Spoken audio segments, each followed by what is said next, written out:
back to Suncoast View. Axes have made a pop culture comeback, from the popularity of axe-throwing businesses to Hollywood's obsession with Vikings. But the history of the battle axe goes back farther than these fads. Adam Rose is the owner of Uncle Adam's Axes, where he crafts custom Scandinavian axes, and he has brought his blades to show us how he does it. Welcome. Hey, thank you for having me. This is such a cool craft, and I don't think I've ever in my life encountered someone who does this type of art. How did you come to this type of business?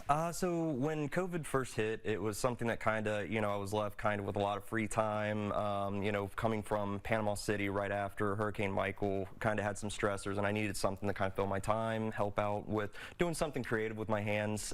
So I think one day I just saw a video of someone taking an old rusty axe head and grinding it down, repolishing it, and then doing, at that time, was an acid etching process, which is closer to the Scandinavian style of doing it. So I thought, that sounded pretty easy. Now, about 13 axes later, I finally got a good one. It's interesting, though, because I feel like we all have an old axe in the garage, like you brought an example of where you start.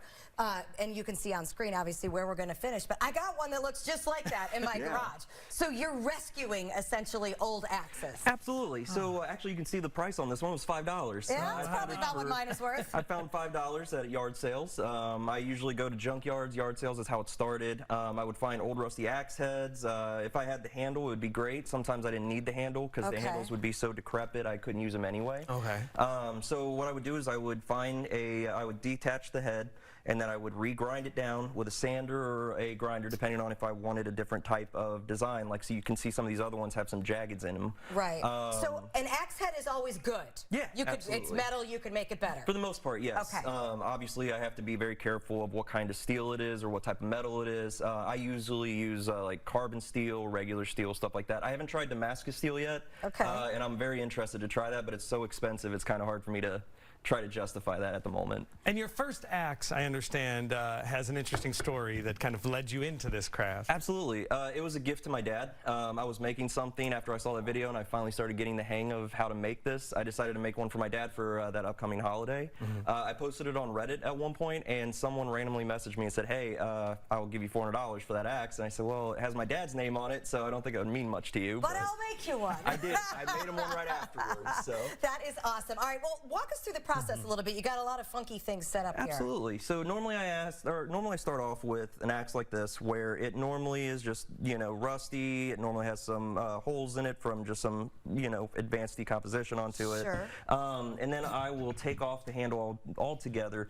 If I'm left with a good handle, it looks something like this, where it just has the flat where I cut it off, and I'll have to regrind it down, reshape it so that it can fit right back into the axe again. Or if I really want to, I'll take a pre-made one if the handle's too decrepit and I don't have enough wood to do it. What I do is on the handle, I regrind it down. Sometimes I'll give it a new shape. You can see on some of these they have indents into them, like that one there on the red one. That's actually a firefighter axe that I made for a retiring firefighter. How cool is that? So that one very much is, I do different types of handles. They're all American hickory, so I make sure that they're strong wood, that they're very durable. I do old Scandinavian runes on them. These are all protection runes, strength, courage, good fortune, and I always put this one on here, and that's because that is the god Tyr from the Scandinavian faith.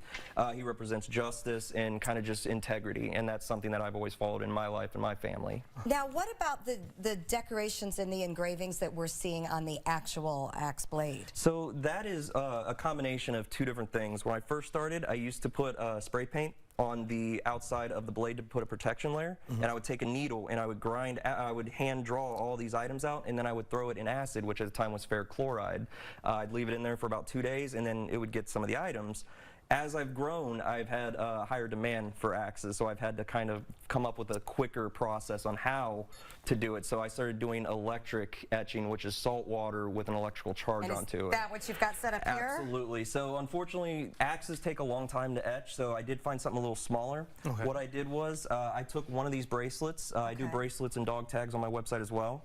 And I will be, I put a protective layer, which in this case it's vinyl, and I cut out different runes onto them that spell out whatever the customer's wanting. Oh, okay. I have one that's already etched out or cut out right here, and all I have to do is turn it on, And once I turn it on, the positive will start to, the positive will be what's etched out, and the exposed steel will be etched into. Oh. So this is always something that is, it's a very delicate process. You want to make sure that you're always safe at all times.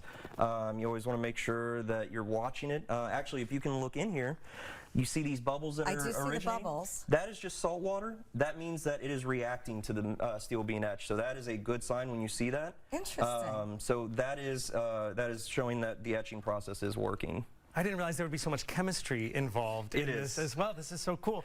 You have a background, obviously, as a veteran. Yes. Not obviously, people may not know that. But let us know how your future plans for the business incorporate your past experience. Absolutely. So I've created actually a lot of axes for veteran companies. So like Black Rifle Coffee Company, Ranger Up, and Till Valhalla Project, which has been a very, very large impact in my life. I always wear one of my friends who's no longer with us. And actually, it inspired my first axe that I did as a dedication axe, which I have a photo up for you guys.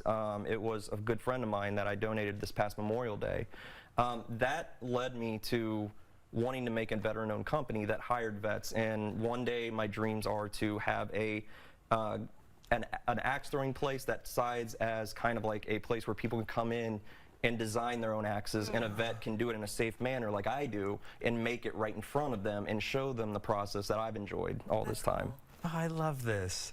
So I love the fact, too, that every blade, every handle has a story and Absolutely. has a strong work of art behind it. So we wish you so much luck and Thank you. success in your future. Actually, I had something else I wanted to show you guys. First thing I want to do, I made you guys your own axe. Oh, how Your cool own is that? logo, and it has like a little message for me on the back, just saying thank you for having me on That here. is awesome. So that's your guys'. Thank you, Joey. Now I you was have an gonna- axe to grind with me.